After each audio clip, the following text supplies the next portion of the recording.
So today I'm going to be showing you how to do the star background, which I have right here, which is actually the more simple one. And then this is the more complex one for Starscream.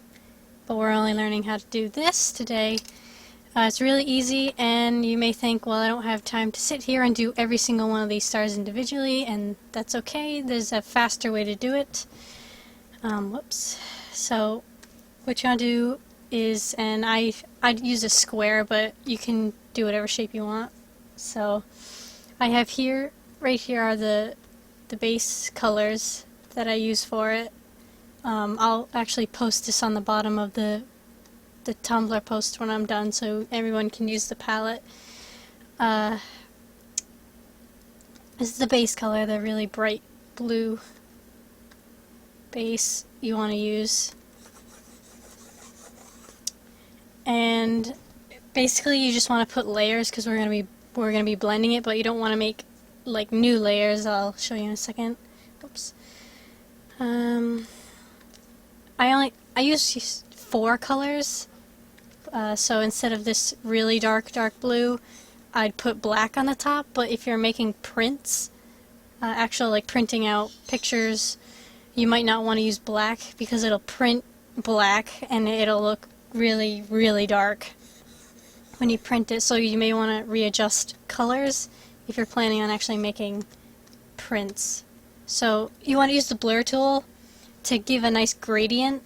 I have it all the way up, so just grade that out.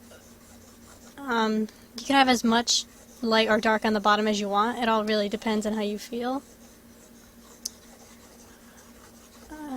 I usually like to have a lot of light blue at the bottom. Depends on the picture. Like, see, Starscream has a lot. I put a lot of light at the bottom, but it really depends on where you're putting it, I guess. So, say now you have your really nice gradient, and now it's time to add the stars. And you can keep this selected if you want or not. You can just lock the layer. It doesn't really matter. You just want to stay working in this space.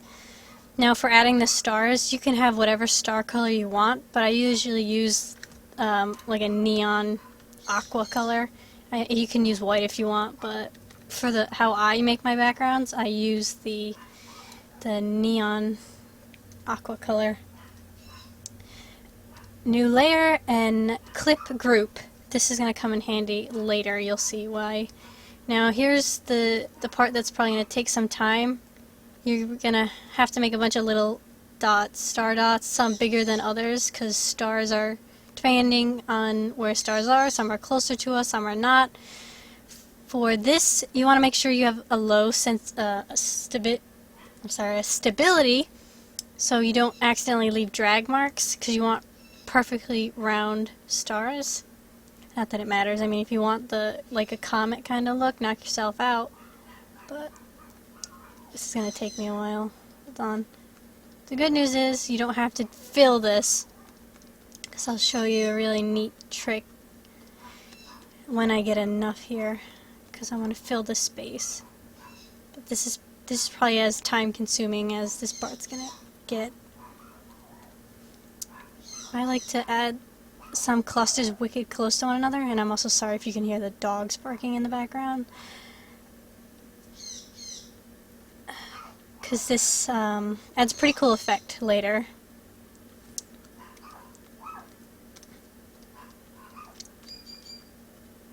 Sorry, I'm being really quick, so it's a little messy, but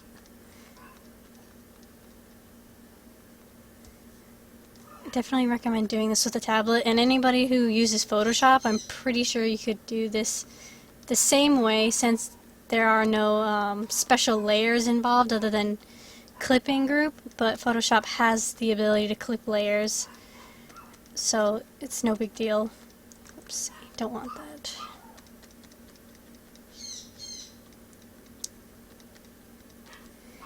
It's gonna take me forever. Okay, I might as well just show it with that. So now that you have your chunk of stars, you want to select it, copy, oops, not cut it, copy it, and paste it like crazy. You'll see in a second why. Now transform all the ones you have and move them around, rotate them so they're not all facing the same way. And now here's the fun part, shrink them, make sure you hold shift so it stays in like this, because if you don't hold shift you distort it and you get really gross looking stars. So just do that and like overlap them sometimes, because it'll make it look, it'll give it that look. So again, now that you can do this, I'll show you in a second. Now you'll move a lot faster after this. You really need to pay attention to this next part because it's important. Okay, now merge all of these down into the clipped layer so that they won't go outside of your box here, because I don't know if you can really see it, but my stars are outside of my box.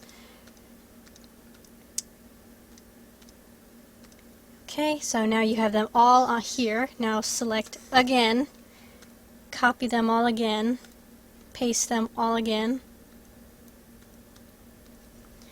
and now transform them. And that's pretty much it, really. It's all just based on moving them around to where you want them to be, shrinking them. I know it's lazy, but I'm lazy, so it works out for me. It's a good deal. Yeah, I need more paste. Okay.